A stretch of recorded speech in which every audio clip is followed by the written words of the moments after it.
Halo guys, di sini saya akan sedikit membahas tentang apa sih itu iklim organisasi. Nah, di sini yang pertama itu kita membahas dulu tentang pengertian iklim organisasi. Di sini saya mengambil dari satu ahli.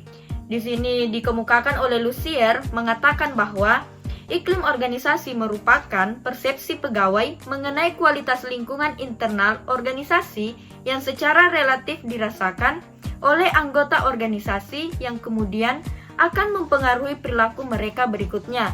Dapat disimpulkan bahwa iklim organisasi merupakan suatu konsep yang menggambarkan tentang kualitas lingkungan seseorang atau internal organisasi yang mempengaruhi perilaku anggota organisasi dalam melaksanakan pekerjaannya tersebut.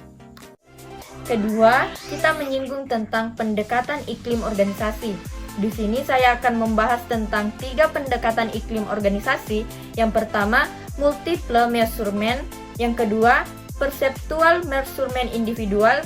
Dan yang ketiga, perceptual measurement individual approach. Nah, kita bahas satu-satu dulu. Yang pertama itu multiple measurement.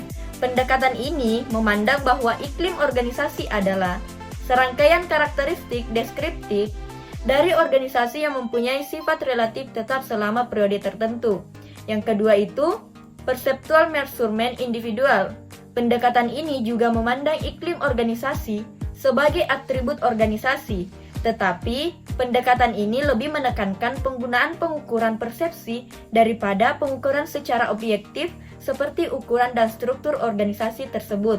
Nah, yang terakhir itu perceptual measurement individual approach. Pendekatan ini memandang iklim organisasi sebagai serangkaian ringkasan yang mencerminkan sebuah interaksi antara kejadian yang nyata dalam organisasi dan persepsi terhadap kejadian tersebut.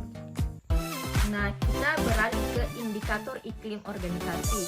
Di sini indikator iklim organisasi meliputi tanggung jawab, identitas, kehangatan, dukungan, dan konflik.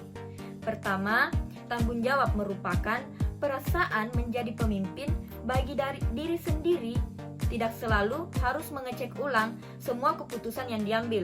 Nah, di sini dapat kita simpulkan seperti tanggung jawab yang kita ambil dalam menjadi pemimpin itu tidak perlu mestinya dirundingkan secara terus-menerus. Kita harus mengambil keputusan yang jelas. Nah, yang kedua, identitas. Identitas adalah perasaan memiliki terhadap perusahaan dan diterima di dalam kelompok. Nah, di sini identitas tentu saja semua orang memerlukan adanya sebuah identitas. Nah, yang ketiga itu kehangatan. Kehangatan adalah perasaan terhadap suasana kerja yang bersahabat dan lebih ditekankan pada kondisi keramahan atau persahabatan dalam kelompok yang informal. Nah, yang keempat itu dukungan. Dukungan merupakan hal-hal yang terkait dengan dukungan seperti hubungan antar sesama rekan kerja, sesama pegawai, atau perasaan yang saling menolong antara manajer dan karyawan. Nah, yang kelima itu konflik adalah situasi terjadi pertentangan atau perbedaan pendapat. Nah, ini juga sering terjadi pada setiap rekan kerja, antara bawahan dengan pimpinan dan bawahan dengan juga bawahan. Terakhir, kita membahas tentang faktor-faktor yang mempengaruhi iklim organisasi. Apa sih faktor-faktor yang sering mempengaruhi iklim organisasi itu?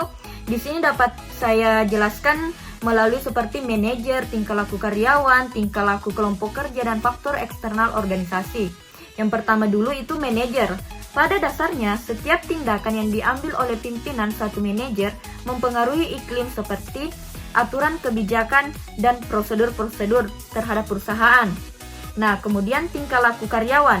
Tingkah laku karyawan ini dapat mencerminkan kepribadian seseorang.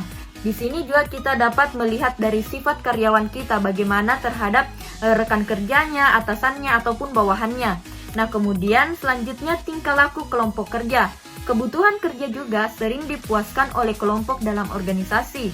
Kelompok dalam organisasi dapat berkembang secara formal ataupun informal. Yang keempat itu faktor eksternal organisasi. Di sini bisa saja kita ambil dalam keadaan ekonomi, contohnya perekonomian dengan inflasi yang tinggi, organisasi berada dalam tekanan untuk memberikan peningkatan keuntungan sekurang-kurangnya sama dengan tingkat inflasinya. Nah, mungkin itu saja yang dapat saya jelaskan mengenai tentang iklim organisasi. Cukup sekian, terima kasih. I got 0 friends.